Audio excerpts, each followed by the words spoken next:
Honey Bunny has been kidnapped by an evil witch, and it's up to you to... forget it. This time you must collect 8 keys on each level, of which there are 28 in total, in order to open a door at the end. Often keys are in plain sight, dictating the path you need to take. Just as often, however, you need to go into a room, an unlocked one at that, walk along a little bit, collect the key, and walk back out. You gotta love that tacked on longevity, right? Trying to stop you are the traditional roster of Looney Tunes characters. You have a limited number of strategically placed weapons, such as bombs or a bow and arrow, to take them out, but don't waste them. If there's an alternative way to pass an enemy, use it, as later on you'll get assaulted from all sides by the bastards. It's often a good idea to stand at the bottom of a stairwell and wait for an enemy to use them. Crossing on the stairs doesn't kill you, and is often the only way to pass through certain sections. As before, you get an extra life per every level you beat, but if you die, you need to restart the level, including collecting all the keys.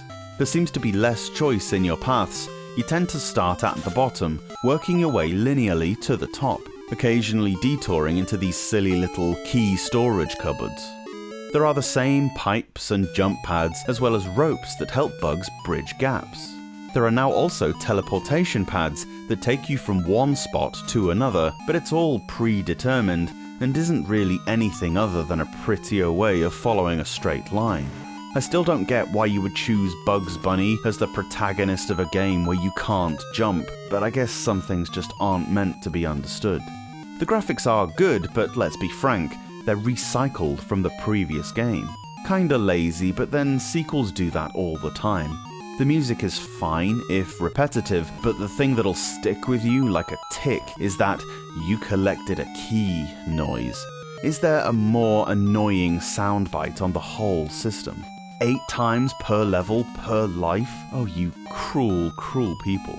Remember how the first Bugs Bunny Crazy Castle game was called Mickey Mouse in Japan? This one is called Mickey Mouse 2 over there. That makes sense, right? Well, in Europe, this one, the sequel, was simply called Mickey Mouse. Not Mickey Mouse Magic Wands, which is something different again. Why do they do this? Did they not consider the sanity of the retrospectively minded reviewers 30 years in the future? Thank Christ for DMG codes, that's all I'll say. Also, as if there weren't enough incarnations of this game, it underwent a sprite swap and was repackaged as Hugo in 1996. Just the sprites though, literally everything else is exactly the same. For a game that's already quite lazy in the first place, this is a fact that leaves a bitter taste in its wake.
Thanks so much for watching this video.